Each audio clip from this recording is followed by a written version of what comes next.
From New York to our TV and radio audiences worldwide, this is Balance of Power, where the world of politics meets the world of business. I'm David Westin. We're going to get to talk with the Speaker of the House, Nancy Pelosi, later this hour. But first, we want to check in on the markets and see what's going on. Abigail Doolittle is here for that. So, Abigail, at the beginning of the day, it seemed like they couldn't quite decide where to go, but now they seem to be going down.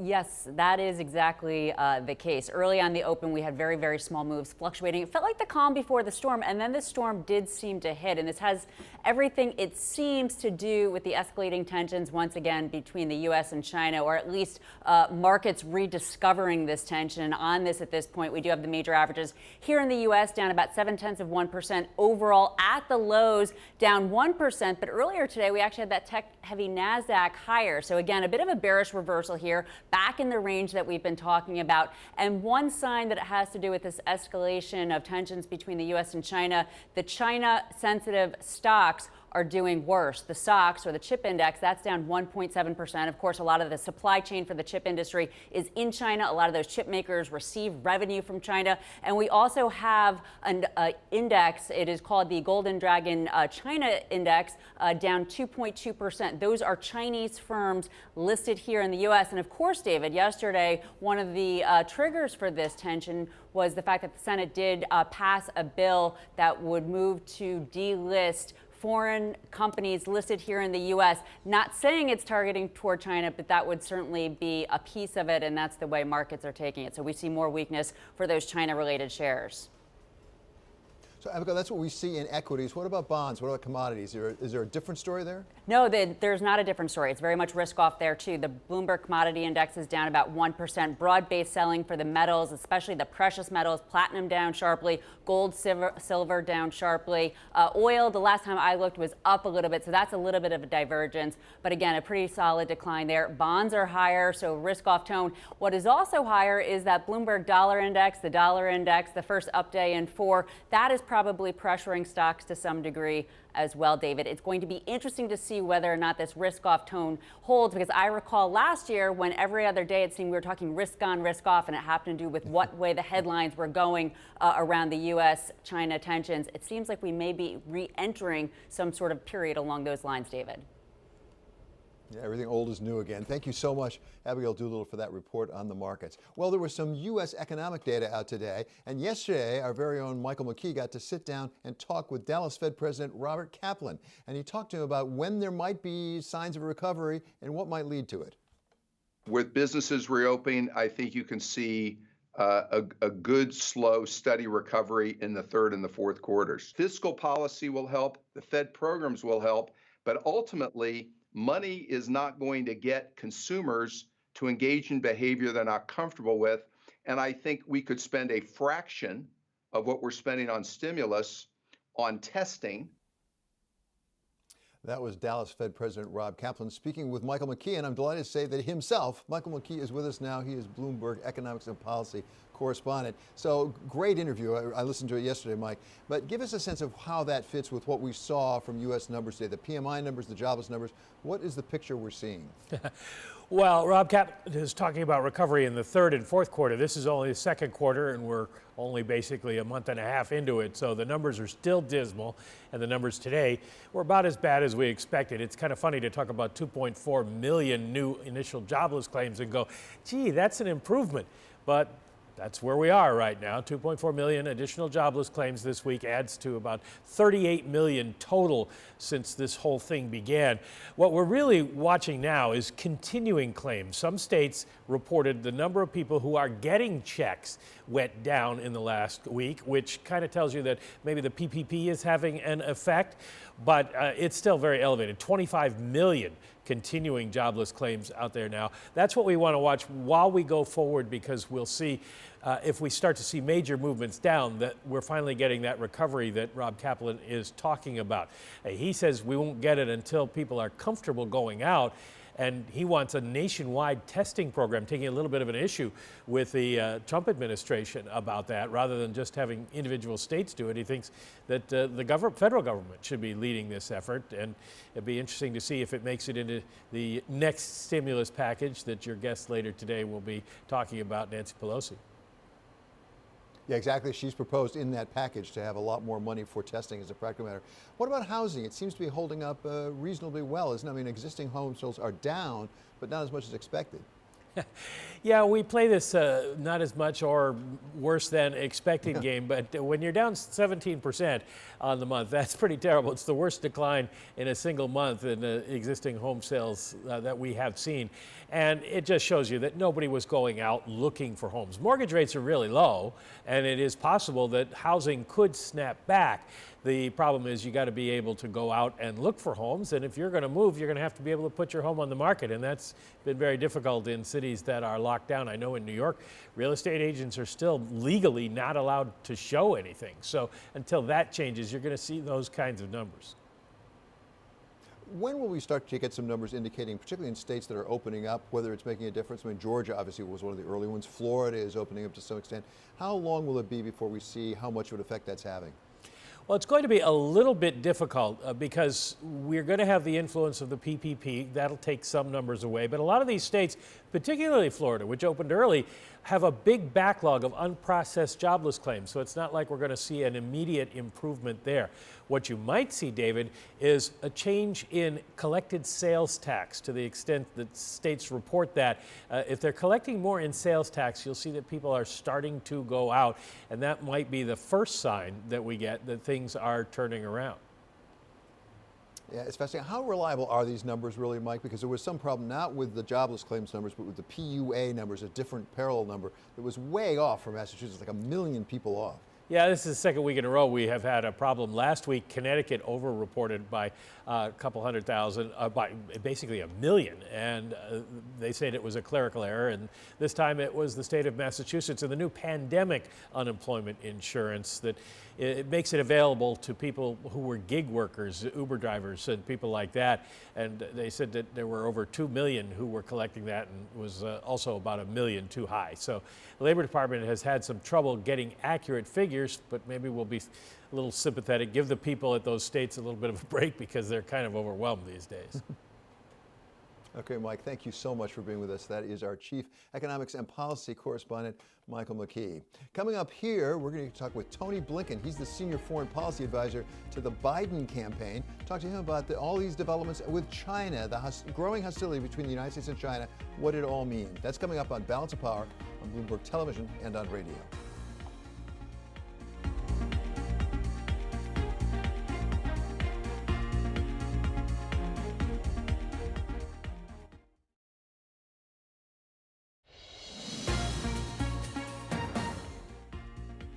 This is Balance of Power on Bloomberg Television and Radio. I'm David Westin. It is time now for First Word News, and for that we go to Mark Crumpton. David, thank you. A grim milestone in the coronavirus pandemic. The number of infections worldwide has doubled over the past month and has now topped 5 million. The United States accounts for almost a third of the cases. Health experts widely believe the actual count is higher than the official numbers, as COVID-19 has proved difficult to detect and track. The official death toll is at more than 328,000. U.S. fatalities have topped 93,000. President Trump is set to visit the Ford Motor Company's ventilator facility in Detroit today. The big question is whether the president will wear a mask. The automaker has required that everyone at its facilities wear a mask at all times, but Mr. Trump has been non-committal on the question. His visit comes a day after he threatened to withhold funds over Michigan's mail-in ballot effort. China is expected to tighten its grip on Hong Kong with a new security law. It would curb separation, sedition, foreign interference, and terrorism in the former British colony. That's according to the Hong Kong news media. The move could trigger more street protests. President Trump is pulling the United States out of the Open Skies Treaty. It's a pact designed to promote transparency between the United States and Russia. The president says Russia has violated the agreement. U.S. officials claim Russia has blocked the U.S. from conducting surveillance flights, which are permitted under the 18-year-old treaty. Global news 24 hours a day, on air and on Quick Take by Bloomberg, powered by more than 2,700 journalists and analysts in over 120 countries. I'm Mark Crumpton. This is Bloomberg. David? Thanks so much, Mark. Over a distinguished foreign policy career, Tony Blinken has served as Deputy Secretary of State as Deputy National Security Advisor to President Obama, as National Security Advisor to Vice President Biden, and is now Senior Foreign Policy Advisor to the Biden for President campaign. Tony, welcome to the program. Great to have you with us. We really have to talk about China today, given the rhetoric, the exchange of rhetoric that's going on between President Trump and the authorities over in China. President Trump saying they were careless, and that really led to what he called mass worldwide deaths. And that China coming back and saying, we like you being president because it unites our country against you. Is this a different level of hostile rhetoric, or is this just more of the same?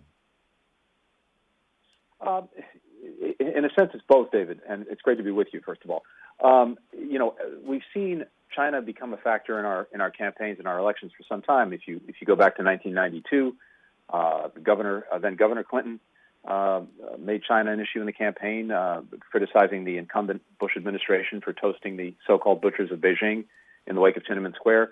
So on one level, it's not new, but I think the level of rhetoric is probably hotter than it's been, and of course there's a good reason for that, which is that China happens to be in the middle of a crisis that's afflicting not just the United States but the entire world, and that is the COVID-19 coronavirus crisis. The virus originated in China, and China, as a great nation, has great responsibilities, and those responsibilities are even greater in the context of a virus that originated in China. Tony, how do you assess President Xi's position and China's position right now, given this? On the one hand, they have some challenges on their economy, without a doubt. On the other hand, they seem to be ahead of a lot of the rest of the world and catching up with it. And they're asserting their authority, their power around the world. Are they stronger or weaker than they were a year ago? Well, I think they're in some ways stronger, but that's, in a sense, less a function of the virus and their response to the virus, and more a function, unfortunately, from my perspective, of United States policy over the last few years. If you think about it, David, the approach that President Trump has taken is helping China achieve four big strategic objectives. First, weakening our alliances. China sees our voluntary alliances as a source of strength for us and weakness for them. Unfortunately, President Trump has taken a sledgehammer to our alliances, and they are in much worse shape than they were when he came to office. Second, our administration has left a leadership vacuum around the world that China is only too happy to fill. We see that now even in the World Health Organization, which, for all its problems and need for reform, is nonetheless an important organization. We've abandoned it. China's filling the vacuum, and you can see that across the board. That's a way for China to expand its influence and the United States to lose influence. Third, this administration has given Beijing free rein when it comes to human rights, with the Uyghurs, for example, 1 million people in what amount to concentration camps, as well as cracking down on democracy in Hong Kong and rationing up tensions with Taiwan, with nary a word from President Trump. And finally, when it comes to investing in our own future and underinvesting in our own democracy, we've seen this administration underinvest in our future and the competitiveness of our workers, and maybe just as important, reduce the appeal of the United States and our democracy in the eyes of the world, all of which the government in Beijing takes advantage of. So it's a long way of saying that I think China is in a stronger position geostrategically than it's been, and that's in part the result of the actions that this administration has taken. One can, and many do, question the way President Trump went about what he did, but a lot of people agree more or less, including our allies, with his objectives. That is to say, President Trump saying we need to get tougher on China when it comes to trade and to technology transfers, things like that. Does President Trump deserve any credit for at least taking on that issue? I think that there is a consensus that the lack of reciprocity in the commercial relationship with China was unsustainable, and that something needed to be done about it. So to that extent, yes, but the way he's gone about it has been both counterproductive and ineffectual in a couple of ways. First, the tariff war that the president initiated as his response has done tremendous damage here in the United States to our farmers, to our manufacturers, to our consumers. And the gain from that was a hollow agreement with China for it to buy more American things, which of course it's not doing, in part because of the COVID crisis, but it couldn't reach the numbers that were set even without the crisis. So what we've seen is tremendous damage done through a tariff war and nothing to show for it. On top of that, the way I think the president's gone about it in terms of alienating our allies and not making common cause with countries that are similarly aggrieved by some of the practices that China has, that's been a huge mistake and has undercut our ability to get real, meaningful change in China on the structural issues that we are rightfully concerned about. We're about 25% of the world's GDP, the United States alone. When we're working with our allies and partners in Europe and in Asia, we're 50 or 60% of the world's GDP. That's a lot harder for China to ignore. But President Trump has alienated virtually all of our allies and partners in Europe and in Asia. And so instead of making common cause of our common concerns with China's actions, we've gone it alone, and the results or lack of results are there to show for it. Tony, how do you assess, and for that matter, how does Vice President Biden assess the vital national interest of the United States in dealing with China? What are the critical issues we need to advance, and what policy would get us to really advance those interests? So there's no doubt that of all the relationships in the world, the one between the United States and China is the most significant and the one that is going to have the biggest repercussions for our future and indeed for the future of people across the planet over the next 5, 10, 15, 20 years. And so we have to do what we can to get this relationship right. From the Vice President's perspective, China poses a real challenge. It's a serious competitor. He knows, Vice President knows China, knows its leaders, and is clear-eyed about the challenge. But when we think about it, we believe that American workers and businesses can outcompete anyone, hands down, if their government is fighting like heck for them and giving them the tools to succeed and to compete.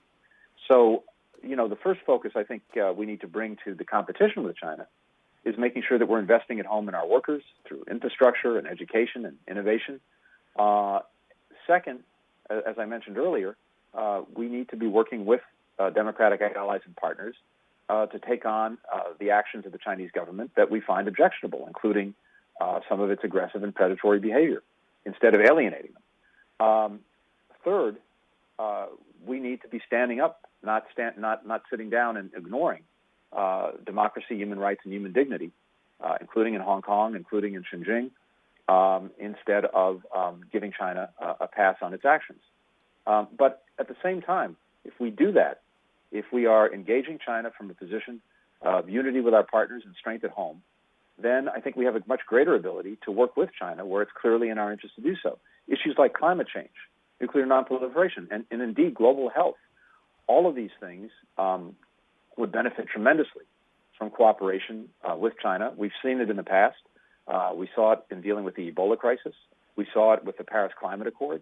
So there's a potentially positive agenda there because it happens to be in our interest, in China's interest, and in the interest of the world. But we're much more likely to be able to do that if we're acting from a position of relative strength than of relative weakness, which is what we're doing now because of the policies of this administration.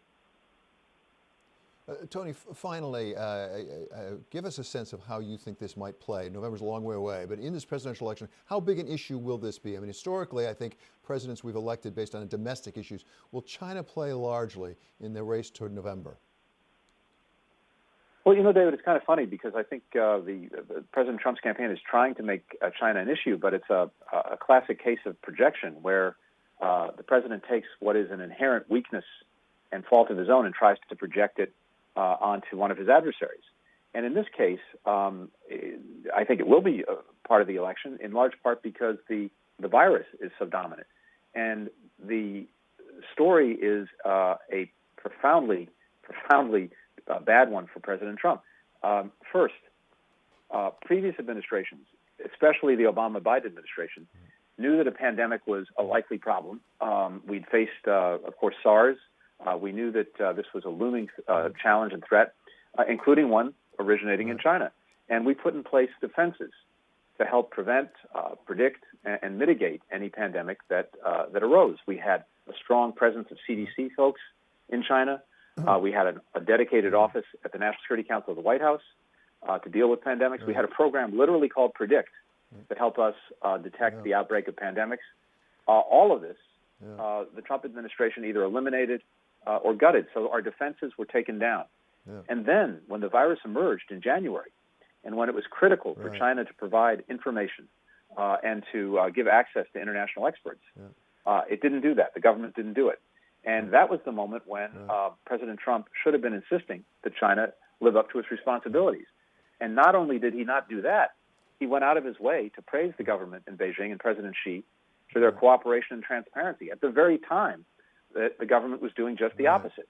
I think he was doing that because he desperately wanted to get his trade deal concluded, which it was concluded on January 15th, and to make sure that nothing interrupted its implementation.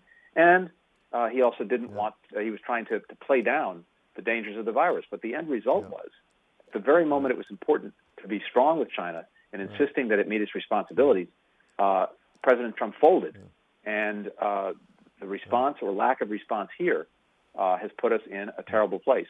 So, you know, it's ironic, too, because at the very moment that President Trump was doing that, Joe Biden was doing just the opposite. In January, he was pointing out the grave dangers of the pandemic, and he was calling on President Trump not to take the word of the government in Beijing for what was going on in China and the need to get our own experts there and get to the bottom of what was happening. So, you know, I suspect it will be part of the election, and it's a powerful contrast, and a powerful contrast in favor of Joe Biden. Okay, Tony, I really appreciate your being with us. That's Tony Blinken. He is the senior foreign policy advisor to Biden for President campaign. And later on, we're going to be talking with Speaker of the House Nancy Pelosi here on Balance of Power on Bloomberg Television and on radio.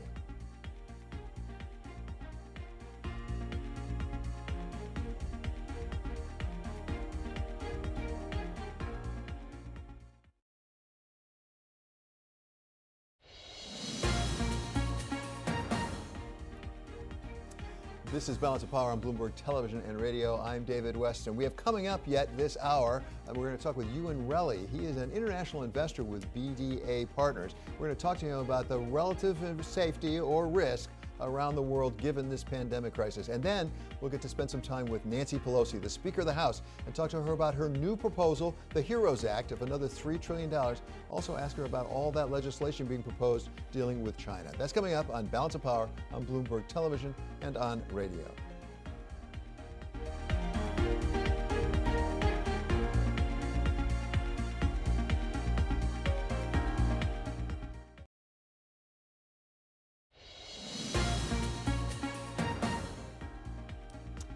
This is Balance of Power on Bloomberg Television and Radio. I'm David Westin. Well, the entire world has been rocked by the pandemic, which is not necessarily good news for investors almost anywhere.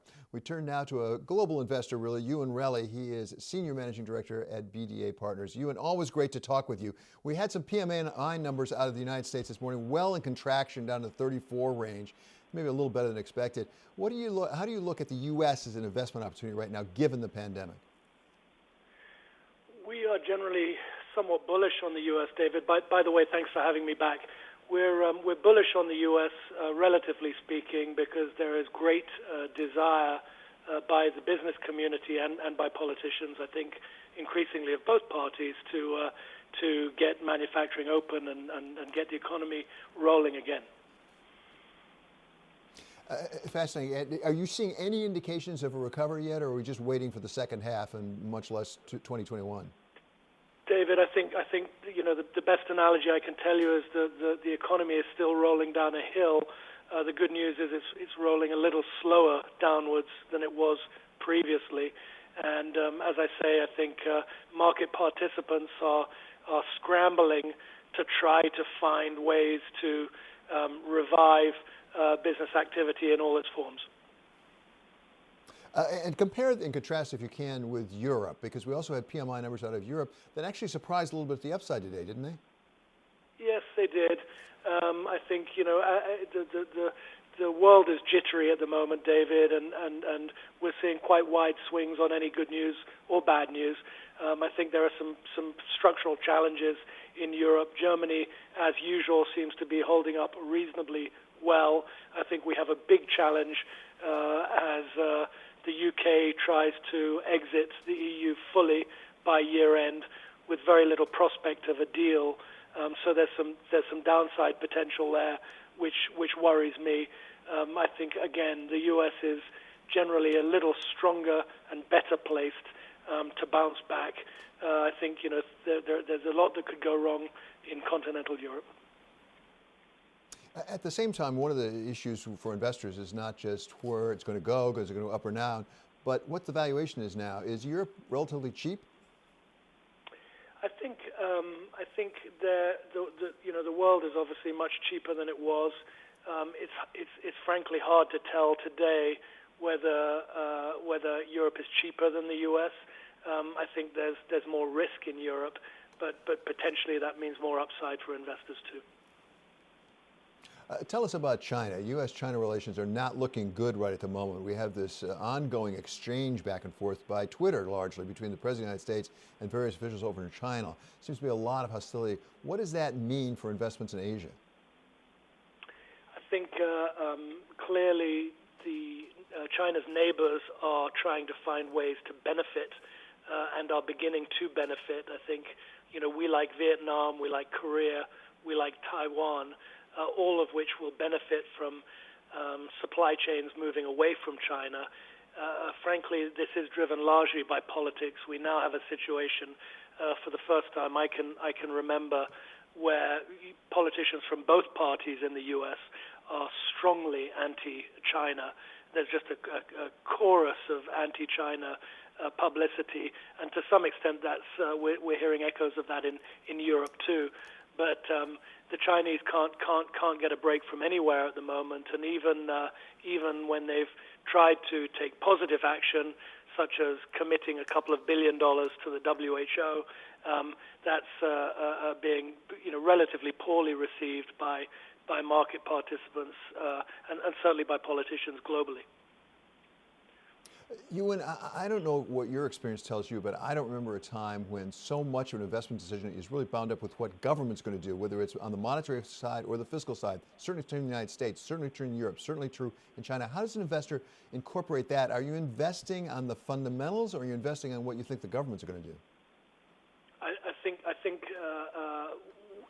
what we're taught as investors is always to try to look beyond the short-term swings, to look at the fundamentals. I think even the Chinese economy actually still does have some considerable underlying momentum, and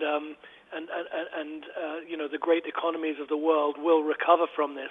The question is really who is best placed to emerge from what looks like a pretty dire recession globally now. Who's best placed to emerge quickest? And I have some confidence that the U.S. is relatively well placed, but there's going to be a roller coaster ride, I think, over the next few months everywhere. Okay, Ewan, I really appreciate you being back with us. That is Ewan Relly. He is Senior Managing Director at BDA Partners. And now it's time for Bloomberg First Word News, and for that we go to Mark Crumpton. David, thank you. Democratic congressional leaders are urging President Trump to fly flags at half-staff on public buildings across the United States when the U.S. coronavirus death toll reaches 100,000. House Speaker Nancy Pelosi and Senate Minority Leader Chuck Schumer say the gesture would, quote, serve as a national expression of grief so needed by everyone in our country, end quote. There have been more than 93,000 coronavirus deaths in the United States. Japan could lift the state of emergency in Tokyo and surrounding regions as soon as Monday. A government panel of health experts told Prime Minister Shinzo Abe it is safe to do so as long as current trends continue.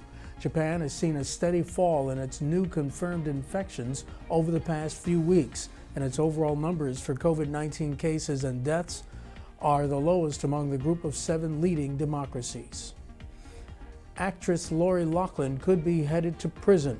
Court records show she and her husband, designer Massimo Giannulli, have agreed to plead guilty in the college admissions scandal. Loughlin has agreed to serve 2 months behind bars, although the final decision is up to the judge. The couple's accused of paying $500,000 in bribes to get their daughters into the University of Southern California as recruits for the crew team. Global news 24 hours a day, on air and on Quick Take by Bloomberg. Powered by more than 2,700 journalists and analysts in over 120 countries. I'm Mark Crumpton. This is Bloomberg. David? Thank you so much, Mark. Coming up here, we're going to have an exclusive interview with Speaker of the House Nancy Pelosi. This is Bloomberg.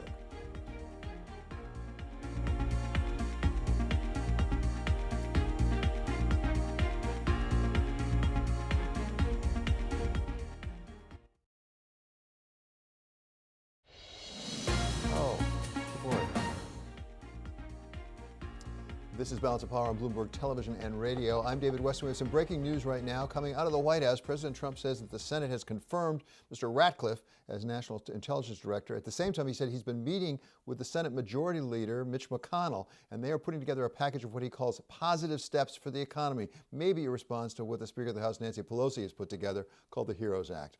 In the meantime, AstraZeneca is very much in the news these days because of its candidate for a possible vaccine to deal with the coronavirus. Earlier today, its CEO, he is Pascal Soriot, spoke with Bloomberg and talked about what country might be getting that vaccine when it is developed. We have to show the vaccine works, of course. Second, as it relates to share price, I'd like to remind everybody we are doing this at no profit during the pandemic. So it's important to keep this in mind. In terms of the timelines, we have an ambitious goal for our clinical trial, but you have to remember we're talking about vaccination for respiratory infection. So you can vaccinate people very quickly if you pre-select patients. And then, of course, if you have a lot of infections, if the disease is still very intense, you can get the results very quickly. As far as manufacturing, we have identified supply chains that are independent, one for the U.S., one for Europe. We're looking at India, and we're also looking at China separately. So there will be no competition between geographies, and we believe we can actually get this done quickly. The manufacturing process is a biofermentation, something we know very well because we do monoclonal antibodies. It's a similar approach. So we are confident that we can make it happen. But of course, it is certainly a challenge. We have to recognize it. Well, it's a massive challenge, and quite clearly global pharma is really coming together. And Pascal, I don't want to be naive about this. You're a listed company. You are a private company, a company that's public, of course, but in terms of making profits, you are not run by the government, and you're not a charity. So when I'm thinking about the backing that you're getting from the US government at this point, I'm wondering how you can assure us that this vaccine will be disseminated in a fair way without a preference towards the countries with the deepest pockets. How can you make that assurance this morning? Yes, well, first of all, I would say we are commercializing it, or distributing it, I should say, at no profit, and the cost will be very low, just a few dollars. So it is easily affordable by mid to high income countries, so there's no issue there. For the low income countries, we're working with global organizations like CEPI, Gavi, that are supported by the Gates Foundation in many countries. And we will find ways to bring this vaccine to the people around the world, even those countries that have very low income. But the value of it is that the cost is going to be very low. And therefore, cost is absolutely not an issue for mid to high income countries. The issue is a manufacturing capacity. And that's what our team is working on 24/7. They've done a beautiful job over the last 10 days, and they'll continue working very hard on that. We have secured $1 Pascal, you said it yourself. Capacity, by the way. This won't be about cost. This will be about production capacity. And my question to you is a pretty simple one. If you've been backed quite heavily by a couple of developed countries, are you assuring to us that they won't be getting the vaccine over everybody else? My question to you is basically not how much will this cost, how do you fairly disseminate the volume of the vaccine to distribute it evenly globally without a preference on a single country over others? Well, Jonathan, there is no preference for any country. And as I said, we have geographic-based supply chains so we can serve everybody. The only issue is we cannot make a vaccine if people don't want it. So essentially, we're in discussions today with countries, governments, and global organizations. So they look at our vaccine, they make a choice, and they tell us whether they want it or not. There are alternative technologies, as you know. There's modified RNA-based vaccine. There's a couple of those, 2 or 3. And there are other technologies as well. So essentially, it's not for us to limit the distribution. It's basically for governments and global institutions to tell us whether they want it or not. And if they want it, we will supply it. The cost is very low, so it's not going to be a limitation at all. That was the CEO of AstraZeneca speaking earlier with Bloomberg Television about their development of a vaccine. Coming up, we're going to be speaking with Speaker of the House Nancy Pelosi. A lot of developments today about possible positive steps forward on further support for the economy. This is Balance of Power on Bloomberg Television and on radio.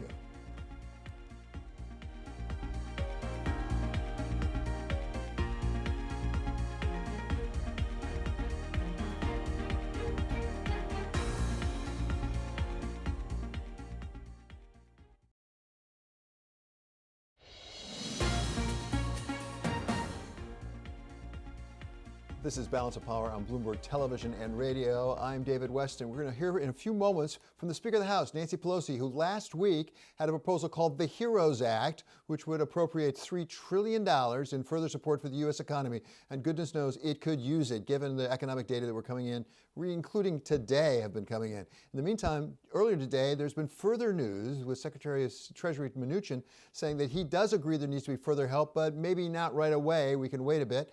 And President Trump himself, speaking at the White House, said that he had been talking with the Senate Majority Leader, Mitch McConnell, about some sort of positive steps they could agree to as part of a package. Perhaps, we don't know, as a response to this HEROES Act that has been proposed by the House Democrats. As I say, the one thing that is clear is the economy could use the help, as we have so many unemployed now. Another 2.4 million came in unemployed just today from last week. And now we are joined, I'm pleased to say, by the Speaker of the House, Nancy Pelosi. So, Madam Speaker, thank you so much for being here.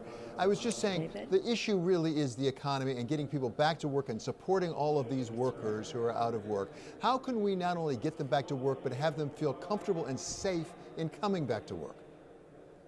Thank you, David. Yes, indeed, we want the economy to open up, and the science is the path to that. Testing, tracing, treating, isolating. It has to be a scientific answer. And of course, we hope and pray for a vaccine and some therapies. But in the meantime, we have testing, and that's what we need to use to get a handle on the size of the challenge we have, to trace it and to treat so that we have fewer deaths. That is the answer. Now, in addition to that, and we have that as a strategic plan in our HEROES Act, a strategic plan to do that with, as you do in business, have a goal, have a timetable, have milestones, have benchmarks. That's exactly what we have. In addition to that, in order to support the economy, we honor our heroes by keeping state, local, territorial, and tribal governments functioning. These people, many of them on the front line of risking their lives to save other people's lives, now fear losing their jobs. All of these services that are rendered are not only jobs, but they meet the needs of the American people. That helps the economy. And then third, putting money into the pockets of the American people. We all know that issues like unemployment insurance, food stamps, and the rest really provide stimulus to the economy, and we have to do that. So we think in our package, the HEROES Act, that we do just exactly that. A scientific path to open the economy safely and soon. Supporting our heroes to keep those jobs in place, which are important to the economy, and again, the stimulus that money in the pockets of the American people provides. Of course, the question on everyone's mind is the prospects of passage of the HEROES Act or something like it, and when it might happen. We've heard today from Secretary Mnuchin that he talked to you at least last week about something. He agrees something needs to be done. Not sure how quickly. President Trump today said he's working with Mitch McConnell, the Senate Majority Leader, on some sort of package. Are you in active negotiations? How much hope do you have that we'll have something relatively soon? Well, I'm optimistic because the American people fully support what we are doing. 2-1 already, just newly passed. They support the provisions of our bill and oppose the Senate obstructing it. So I have confidence in public opinion. Also, when it's bipartisan across the country, we have less than $1 trillion that goes to states, localities, tribes, and territorial governments that provide jobs for people across the country. So we have Democratic and Republican mayors, governors, county executives, and the rest very enthusiastic about the legislation and making their voices known to the members of the United States Senate. This is very unusual that we have such a strong bipartisan advocacy for legislation of this kind, which is meeting resistance in the Senate. But I don't think for long, because what we have in the bill is disciplined, it's focused, it's all necessary, and it has broad bipartisan support in the country. It's just a matter of time. They want to pause, but as I've said here before, hunger doesn't take a pause, losing your job doesn't take a pause, all of the, paying the rent doesn't take a pause. We really need to meet the needs of the American people and at the same time provide stimulus to the economy. And even Secretary, as you know, sorry. I'm just saying that you mentioned Mnuchin, but also the head of the Fed, the chairman of the Fed, Powell, has said that it is responsibility of elected representatives to use the tax and spend responsibilities that we have in a way that helps the economy. And he has indicated that there's need for more. I wanted to ask you also about the Inspector General controversy, but just one quick thought about China, because another thing that appears to have bipartisan support right now on Capitol Hill is some legislation, including possibly delisting some Chinese companies. Is that going to make it, it's been through the Senate, is it going to make it through the House, and might it have ramifications for the markets overall? This is something we just learned of. It passed with unanimous consent, so there wasn't much debate or we don't know who voted. It was unanimous consent. So we'll review it in the House. I've asked my committees to take a look at what that is. I take second place to no one in the Congress, House, or Senate in my criticisms of China's trade policies vis-a-vis the United States over decades, their human rights policies, their proliferation of weapons of mass destruction. Right now, whether it's the Uyghurs, the people of Hong Kong, Tibet, you name it, they have been very oppressive and even more so. But the fact is that we have to judge we have to have a relationship with China, and we judge every action as to what it means to us as well as what it means to them. So I'll look forward to seeing that. It's interesting that it had such unanimous support, though, in the Senate. Madam Speaker, I do want to ask about the Inspector General issue. We know that the President of the United States dismissed the State Department Inspector General, apparently at the request of Secretary Pompeo. You've expressed some objection to that. Was it within the President's rights to dismiss him? Well, the President has, the President can fire any federal employee within his range. I mean, there's some who are protected, but he has a right to fire him.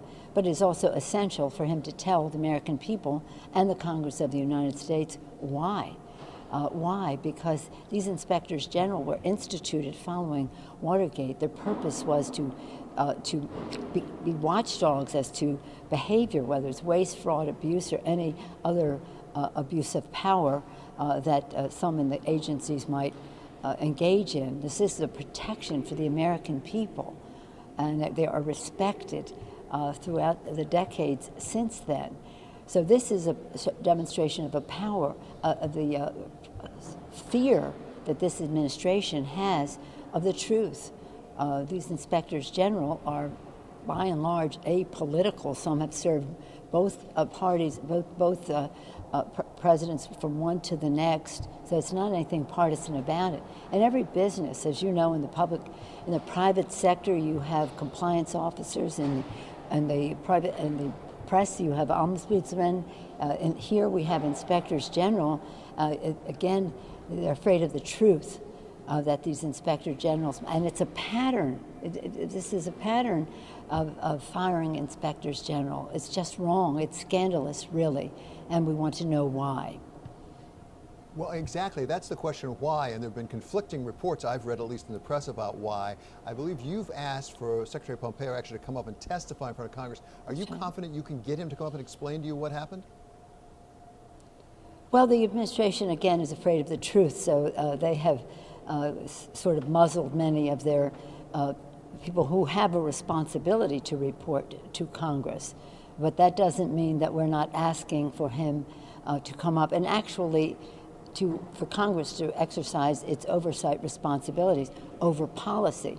Now, there have been talk about personal errands and this or that, and there have been talk about use of federal funds to entertain that might accrue to his political advantage.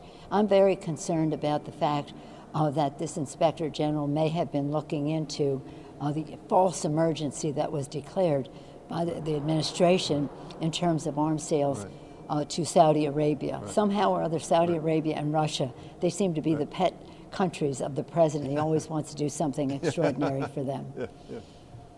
Madam Speaker, it's always such a treat to talk with you. Thank you so much for joining us. That's My Speaker of the pleasure. House, Nancy Pelosi.